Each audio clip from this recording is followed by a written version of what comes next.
the end of an era.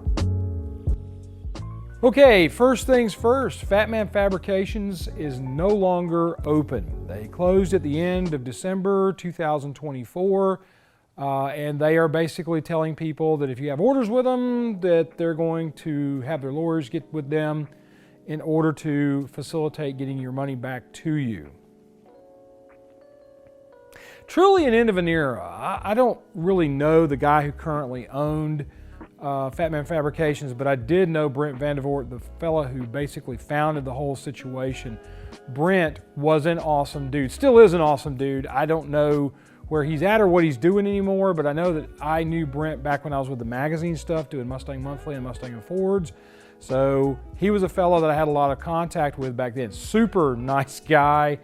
Had run the business for like 30 years, and then he sold Fatman Fabrication to Tim and Tullo, the general manager of Fatman Fabrications, in 2020. And they had a 4-year run after that, and then something must have happened and the business folded up. Do I know what happened? I have no idea. I'm like everybody else. I'm pretty much in the dark about all that. I did not have any close contact with Tim. Wasn't even super close enough to Brent to have a mobile phone number or anything for him. But it was sad to me to see that the business had fallen off the face of the earth, so to speak. We lost a company that did a lot of cool parts. Fatman Fabrication was, pretty much anything suspension-wise for classic cars, like let's just say 1977, because I'm not sure what the year model breakoff was, all the way back into the 1950s. He had parts and things in suspension that he did for Studebaker. And he did like 2-inch drop spindles for the Mustang Falcon Fairlane lines. So there is a heap of stuff that is now just not available that had been available before. And I have no idea what happened. Like I said, I don't know Tim well enough to make a phone call, and quite honestly, I'm going to leave the man alone. If he is a person who valued the business enough to buy it, he is probably a bit brokenhearted about what's going on right now. I can understand where he's at as a small business owner myself. I have Autorestomod, which is part of my Ford Performance Group thing that I do. And basically it's all of our shows that we have, but at some point, if we had to close the business, I would be pretty upset. I would be very brokenhearted about losing it all. And sometimes things fall apart. They get bought out by large corporations. Holley Corporation is one that has been sucking in smaller companies for quite a long time now. They have been picking up small companies where the family doesn't want to continue the legacy. And so Holley went in and bought the company, Earls. I'm not going to go through the full list because they have a ton of companies that they bought. But unfortunately, Holley is not the Holley of yore. Holley is now owned by investment banking firms and things like that, I do believe. And I'm not saying that's a bad thing. I'm just saying that it's more of a corporate thing than a family-owned operation, like the guys at Fatman were. Small companies like that are a dying breed these days. There's not as many of them around as there used to be. They're all kind of going away. And a lot of that falls to the fact that if your children aren't as passionate about what you do, then they're going to probably go off and make their own world, and that's fine. There's absolutely nothing wrong with that. My camera crew has dwindled down to one kid that works with me on Saturdays in the family because the youngers just don't really find this interesting enough to be a part of it, and that's okay too. I don't have a problem with that.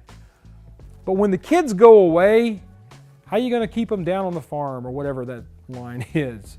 And maybe that's what happened to the company with Fatman Fabrications. I don't know. Tim obviously had the passion for the company, but it could have been all kinds of things.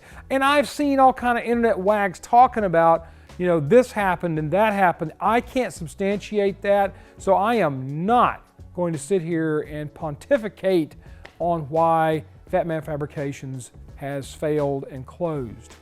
I don't even like saying that. It's a bad taste in my mouth when I do. But businesses do fail. Businesses do close. It's just a tough thing for me to see because I have a lot of connection with that business through Brent. for the years that they were open, and we talked a good bit. He was funny as rip to me. Brent is a great guy. He would be at the car shows back in the day when I was there, and he had a margarita machine that he made out of a weed whacker. Rip the thing off, start it up, make, you know, frozen margaritas right there at the car show.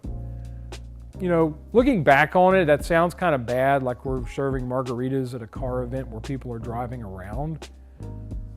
But it was really after hours stuff. It wasn't actually, at least as far as I know, done during hours. And so, another business that caters to classic cars is gone.